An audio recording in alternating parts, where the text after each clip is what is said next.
Assalamualaikum warahmatullahi wabarakatuh. Baiklah, di sini saya akan terlebih dahulu, saya ada Ayu Karisma. Di sini saya akan membacakan atau menjelaskan sedikit materi mengenai kelompok 1 yang membahas yang bertemakan pembelajaran akidah akhlak di madrasah.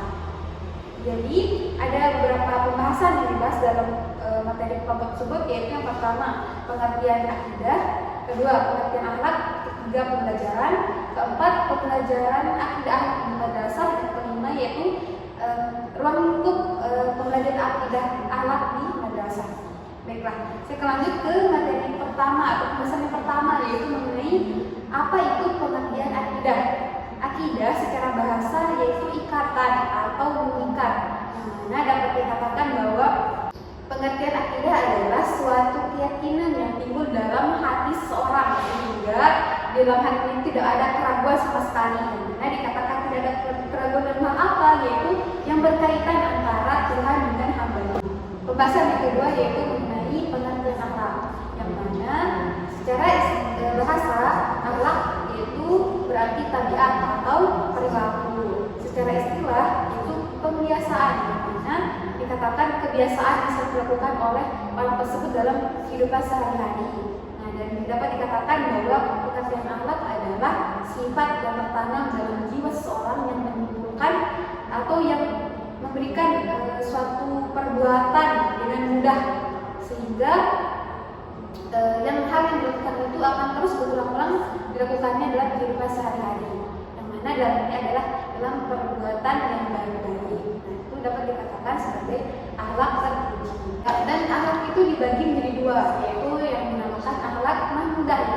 Kenapa dikatakan akhlak mahmudah? Yaitu dapat diartikan sebagai akhlak terpuji, sedangkan akhlak mazmumah itu adalah akhlak tercela. Dikatakan akhlak terpuji itu adalah dari sifat-sifat yang baik-baik, sedangkan yang tercela dari sifat-sifat yang buruk.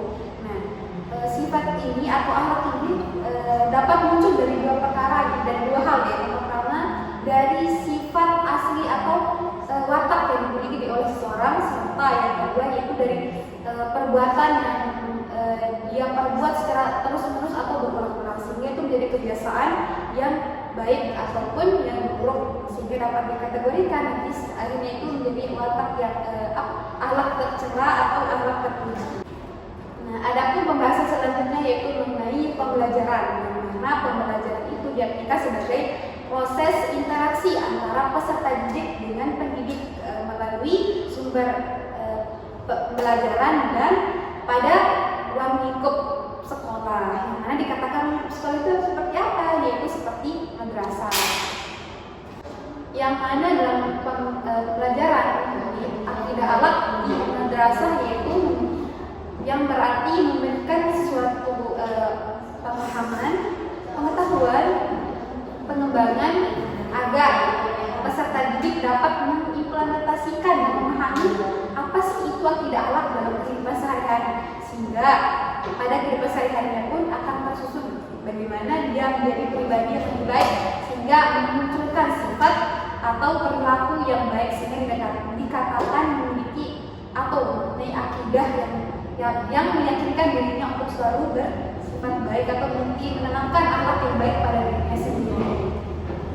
Nah, yang pembahasan terakhir yaitu mengenai ruang lingkup pembelajaran akidah akhlak di madrasah, yang mana dalam ruang lingkup ini membahas 3 aspek. Yang pertama yaitu aspek akidah, yang kedua yaitu mengenai aspek akhlak terpuji atau mahmumah, yang ketiga yaitu aspek akhlak tercela atau yang biasa disebut mazmumah.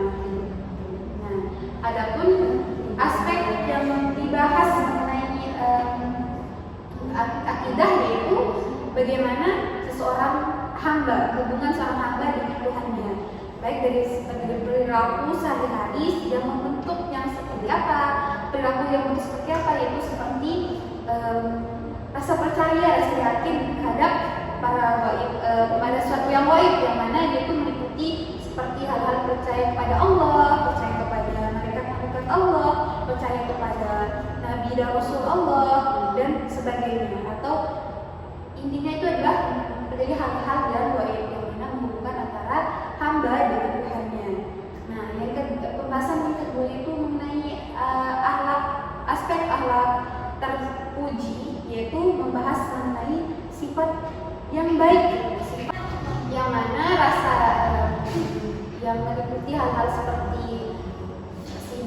amanah tabligh maupun fatona. Adapun pembahasan yang terakhir yaitu mengenai aspek akhlak tercela atau lemah. Dari aspek akhlak tercela tersebut yaitu seperti melakukan suatu perilaku atau perbuatan yang buruk, yang mana meliputi hal-hal contohnya seperti ghibah, terus berburuk sangka dan lain sebagainya. Di sini itu alat peragaannya di antara itu adalah Rukyatul Ka'bah sebagai simbol dari kekuasaan Allah. Mengapa saya menggunakan Rukyatul Ka'bah dalam proses penggunaan alat peraga di antara berbagai macam jenis bangunan, yaitu karena tidak ada yang dapat menandingi kemuliaan Ka'bah, sehingga dikatakan Rukyatul Ka'bah ini dapat dikatakan lebih sangat sesuai untuk menggambarkan atau menyimbolkan kekuasaan Allah.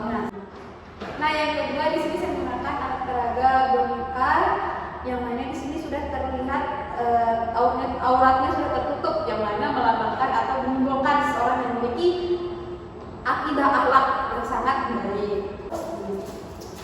Yang ketiga di sini yaitu saya menggunakan tadi sebagai simbol dari akidah.